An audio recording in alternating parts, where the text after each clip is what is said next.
Hello, I'm Rick Stivers. I'd like to welcome you back to YoungMartin'sReels.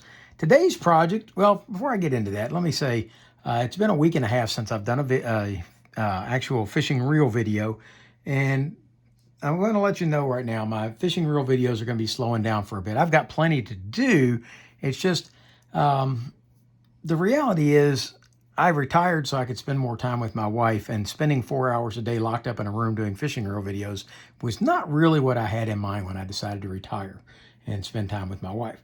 So I've decided to drop my videos down to 1, 2, maybe sometimes 3 a week. And so today is my fishing reel video for right now. So today's project is going to be this Johnson Javelin, and I think this is a really neat looking reel. I've never seen anything quite like it. If you take the actual shape being enclosed, it actually looks like a conventional bait caster, doesn't it? Except that it's all enclosed and the line comes out of the end. You would almost expect to see a spool inside here. So I'm going to see what we find out when we take this thing apart. And to me, it kind of reminds me of the shuttlecraft that they had in Star Trek. That's kind of what it reminds me of. So it's kind of got that styling. It's this reel. This is the button for pushing. It goes down. It does pop back out and unlock. So it does have that feature that seems to be working. It has a really bad skip right there. There's something in it. Either it's got a broken tooth or it's got dirt jammed up in it. I don't know if the drag is functional or not. We'll have to see. The knob does tighten and loosen. But we're going to take this thing apart and see what we find. We're going to start off by taking off the handle.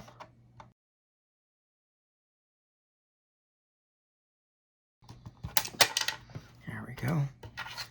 Kind of dirty up under there.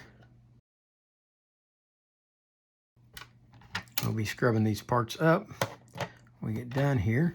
This had a rubber washer up underneath there. Not real sure what its purpose was, but we'll put it back. That's where it came from. We'll put it back the way it was. And let's go ahead and unscrew the drag knob. And let's see if any of these are going to fall off. I see we got several stacks of washers under here. And so far, it's made very much like a conventional bait caster. We'll see how this turns out. All right, we're going to start off now by taking this screw out and this thumb screw, loosening the two of them. Okay, this one comes all the way out. So does this one. Okay, so both of them come all the way out. From here, I have no idea where we're going. Normally on a bait, well, there goes the button, comes off at the back. All right, that's understandable. Okay, that's going to fit back in like that. All right, that's going to be no, this is not.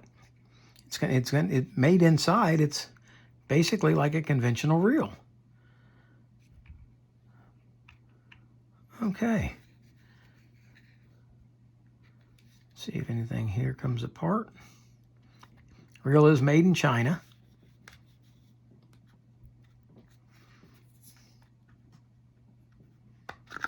Okay. It doesn't pull straight out. It actually slides forward to come apart. Like this. Okay. Can you see that? There it is together. Okay. In order to take it apart, you slide this outside frame forward like that to take that off. Okay. Now that we have that off, we can look at it and see that it's very much like a conventional reel. All right. I'm going to hold this in place and see if we can unscrew the nut holding the rotor. Oh, that came off easy enough. This reel is very clean inside for the most part. Oh, well, there may be part of our issue that we've got. The line was bound up inside underneath the spool. All right, let's see. Does this come out? Not that I see yet. It doesn't want to rotate, and it doesn't want to come out. Ah, okay. This is like some of the old Shakespeare reels. That spool is going to rotate clockwise, and it's going to release inside here. So we rotate it clockwise like that, and then it'll pull directly out. All right. So far, so good. Now we should be able to take, well, I would have thought that would pull out, but I can see, wow, that line's just shooting right off there. It shot all the way across. Huh. All right. Which means that this is going to end up being like a lot of these that require you to take that E-clip off the front. Okay, so we're going to rotate this around to move the E-clip over to the side, and then we're going to push down on the spring, and we're going to get hold of that E-clip with a pair of pliers.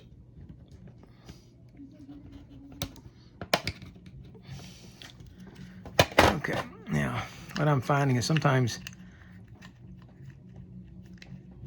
these require some force be applied from the bottom like that in order to push down enough on the spring. So we're going to set that back in place so that I can push it down. Then I'm going to grab the E-clip and pull it off. There's the E-clip off. With that off, this spring should come up, slide out. Now we'll take this back off, and our axle shaft is going to slide out through the middle, and that was our pinion gear sliding off. Okay. Now that pinion gear was installed like this. Okay. But it almost looks like that would be wrong. But that's the way it was, so we're going to leave it that way. Okay, so there's our pinion gear. And let's see if there's anything in the pinion gear that would have caused a gear skip. Any damaged teeth? I don't see any. How about shim washers on the... No, but it does have a big glob of hair wrapped up inside it. I don't know if you can see that in the video. Maybe that was causing the skip.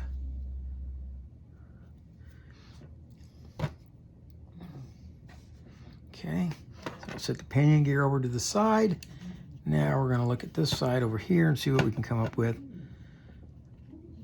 All right, this is not going to come out unless we take this brake off, or this fitting over here. And that fitting is what holds this side case on.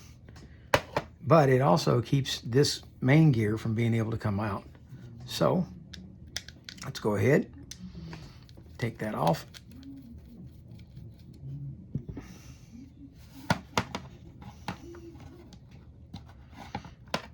I'll go ahead to keep that in place, put that screw back on there. With that removed, we should now be able to take this gear all the way out. There we go. Here comes the entire assembly. Now notice, this is our anti-reverse lever right here.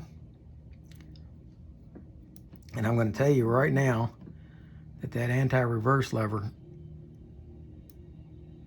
feels loose. It feels like I need to tighten it just a little bit. So we will probably do that. But see this little tab right here? That little tab right there is going to fit into that notch right there when we put this back together. Okay, so I don't see any sense in taking that screw out to take that off. Everything there looks fine. Okay, let's take a look at our assembly here. We've got some old caked up grease here on this bushing. So we'll take and clean that bushing up. All right, here is our sleeve for our drag. Okay. There it is. That's our anti-reverse plate. Here we have one of our drag washers, and it doesn't appear to be keyed. No, it will rotate on the shaft, so it's not keyed. It slides on. Now this piece will come out, and this to me is very reminiscent of what I found when I took that Johnson Sabre 130 apart. And granted, it's completely different than the rest of it, but just this portion of it is just a little bit similar to that. All right, and there's our other. And I'm not real sure what that brake assembly is supposed to do. All right. So I'm going to scrub all these parts up. We're going to come back in a few minutes and put it all back together. Yeah, see, that's all hardened caked right there. There's a shim washer right here, by the way, and that's on the inside where it fits up against here. There's a shim washer right there. Okay. And we're going to clean all this up, and I'll be back in just a minute. All right, that all went well, I think. And parts are all nice and clean now, and as clean as they're going to get. And we're going to begin the assembly process. Okay, and you might recall when I first took this piece out, I said I didn't understand what this piece was right here. Well, I now know what it is. It is the lever for the clicker. If you look inside here, see those teeth down inside? Well, this part's going to rotate in there and it's going to click in there and provides us with a clicking sound. All right, so first thing that's going to go on is this Teflon washer's got to go back in. It goes inside here like so. And we're not going to oil or lubricate this. We're going to put it in just like it is. There we go. And once this is in, it can't click just yet. We're going to make sure that that goes down all the way. We're going to lever that over like so. And now we have that clicking feel and sound. All right, that's got that. Now, hold your finger against that to hold it in place. And we're going to put this washer on, the hard washer, drag washer on from the other side. Okay, slide it all the way down. All right, once that's down, then we can take this assembly and slide it in. But we're not going to do that yet because we want to be, this part we do want to be able to rotate. So we're going to put a small amount of grease on. And I'm going to come back and wipe off the grease that I got on this washer because I don't believe it should be greased or oiled. It did have grease and oil on it when I took it apart, but I think it's actually supposed to be fairly dry as a drag washer. Okay, now this should go in and slide in like that. Okay. Now, this part, let's see what's going on here. All right, there's a flat. See the two flats in here? See the two flats inside there? Okay, they're going to lock onto this shaft, so this will not be able to rotate on this shaft. So I just was kind of pointless putting that lubricant on there. Okay, once it's on there, now this shaft will slide on that one. Okay, and this shaft is turning inside. It's not turning on it. It's sitting inside there, and the whole thing is turning. The only thing sitting stationary is the gear. All right, now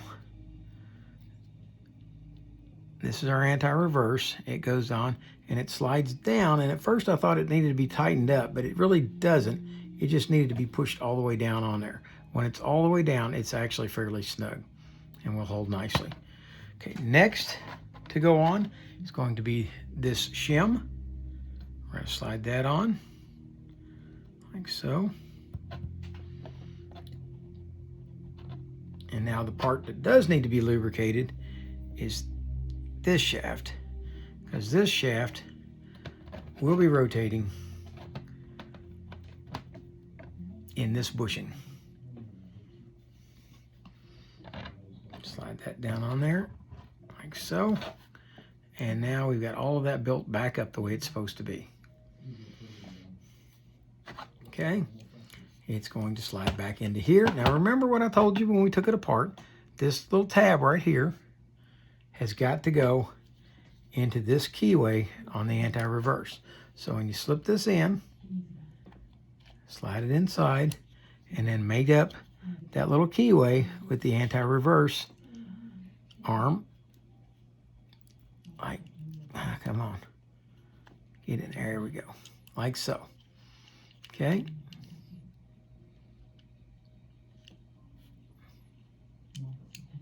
And now, see how the anti-reverse works? There we go. And I didn't tell you about it, but there is a pushing on this end that just fell out on me. So make sure that you've got that in there. All right. That's all well and good.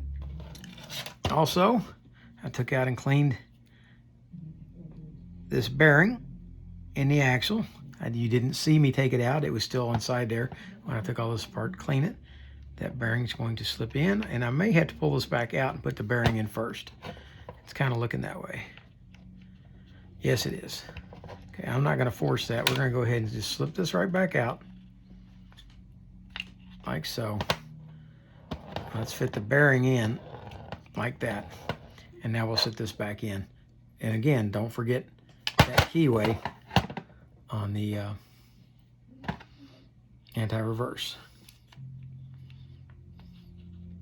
Line them up like so. And there's that sleeve I was just telling you about. See this one here? This one goes on that end, right in there. That's the last bushing, or sleeve.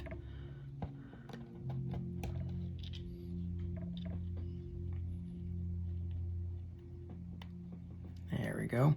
And it slides down, it'll hold. All right. Now it's all just going to tilt over. That's fine. It's not going to hurt a thing. Next to go in is going to be this axle shaft. Now, we are going to put oil here because it's going to be rotating inside here. And but we're also going to put grease here. This is going to be a sliding issue. It's going to slide on this pinion gear. Okay, so we're going to start off by putting this in and make sure it doesn't push that bearing out. It's trying to, but it can't. Okay, keep the bearing down inside there. Now it's time to put the pinion gear back on, and we're not going to worry yet about greasing this pinion gear or the main gear until we've got all this back together. So let's go ahead, slide the axle shaft back up just a little bit, and let's slip this in like so. There we go. Get it to line up with the keyway inside the axle shaft, slide it down. All right. Now what's going to happen is as we try to compress this spring, this is going to try to stick out. So what I'm going to do, I'm going to sit this up underneath here, like so. See if that'll help hold it. I don't know if it will or not. Yeah, that's helping to hold it in place. That's good. All right, so while that's held in place, we'll go ahead and slide our spring on. And when we compress our spring down, we're going to put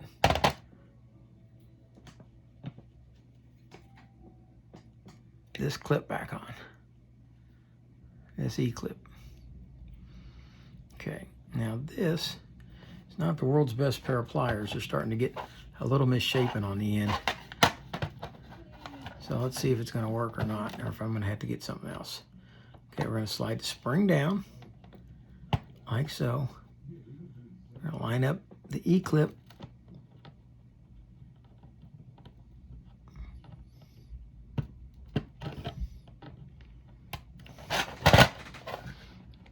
Make sure that that E-clip is clipped all the way in, like so. Okay. Now it's time to grease the main gear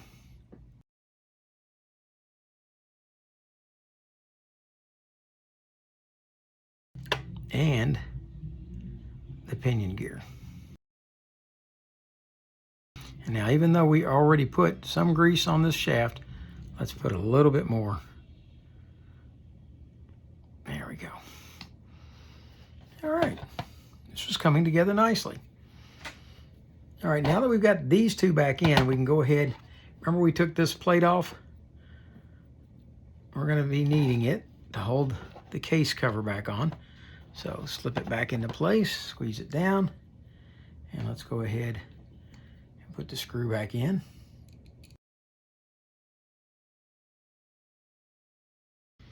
Okay, now the line that is on this is way, way too big for this little lightweight reel. So what we're going to do, we're going to go ahead and clip off this part to keep springing out and see if it'll hold for the moment. Okay. And we're going to go ahead and slip our spool back in, slide those notches back in, and then rotate it counterclockwise until it locks in. That's good. Then we are going to put our rotor back on and slip it down and put this very unique nut back on.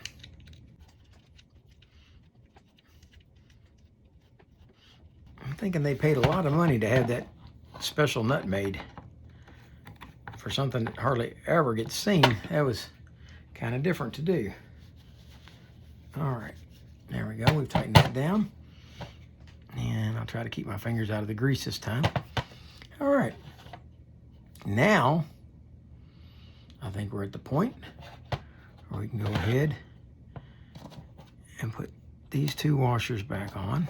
The first one is going to be on the shaft locked, and then this one is a tension washer, which will rotate. And then we're going to put our drag knob back on, like so.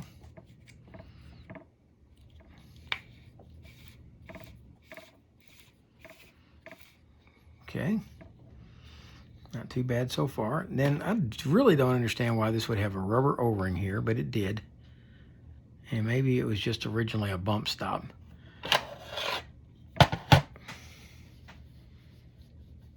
We're going to go ahead and put this handle back on, but before we do, let's go ahead and put a few drops of oil into each end of it. There's a little bit of corrosion down inside there I can see. So let's go ahead and take care of that. All right, let's put the handle back on here and tighten the knob down.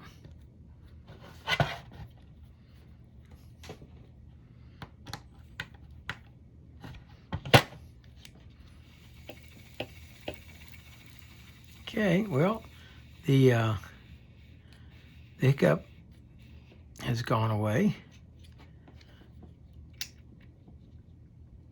And I've pushed in the button. Let's see if we can tighten this knob down just a little bit more. See if that will take some of that wobble out of the rotor. A little bit, but not much. All right. Now, if you remember the way that this came off, this slid out from the end. So we're going to try sliding it back on from the end in the same manner, like so.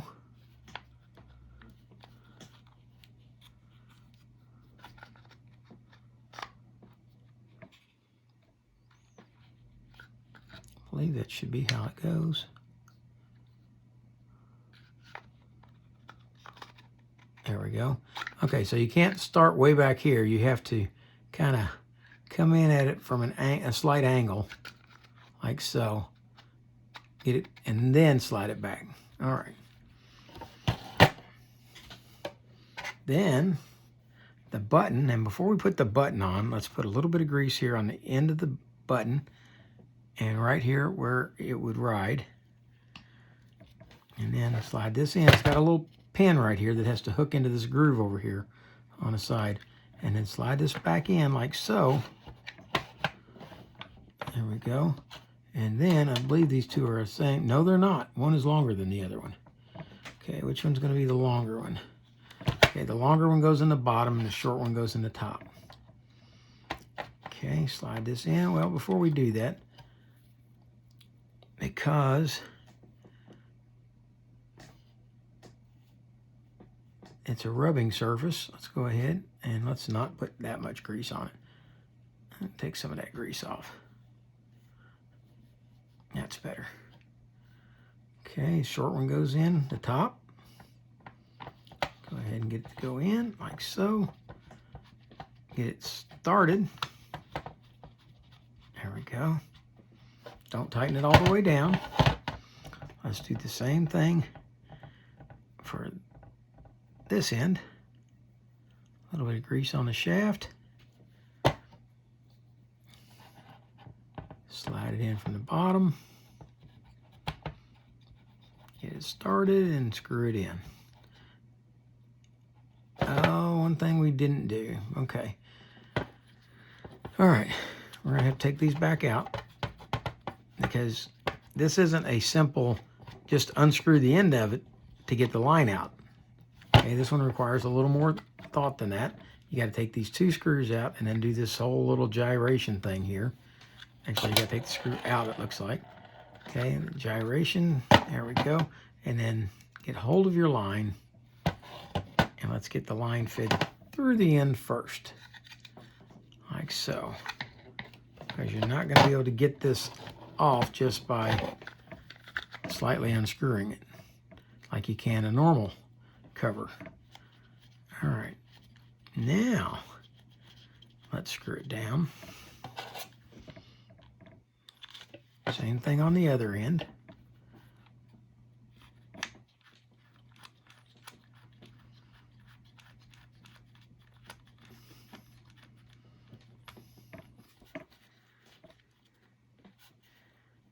All right, there we go.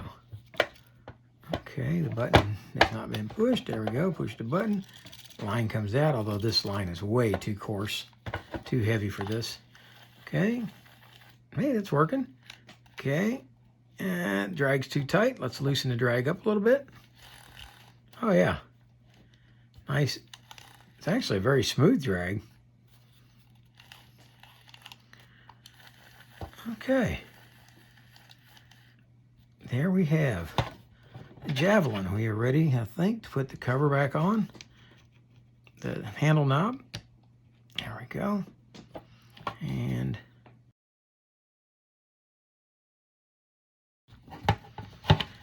it's not getting started. So let's see if I maybe don't have the hole lined up properly.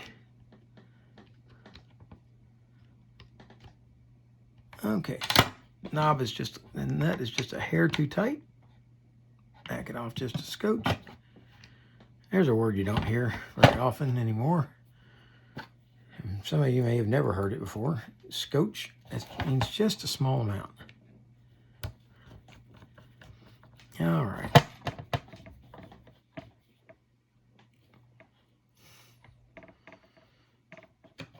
Okay, there you have the Johnson Javelin. And yeah, I'll be stripping that line off. I'm not going to send it out in the field that way. But there you have the Johnson Javelin. And I don't know what year of manufacture they were. I would assume that this is out of the 80s. Some of you guys out there on the Johnson website will probably tell me and keep me informed on that. Straighten it up. And it looks like a fairly interesting little reel. I've never seen one before this one. And I don't know if I'll ever see another one. But I saw it at the flea market. I talked to Charlie about it. Charlie said, hey, you want to take it, tear it down and redo it for me? Go right ahead. So there it is. I've introduced you guys to the Johnson Javelin. This is Rick Stivers of Young Martin's Reels, signing out.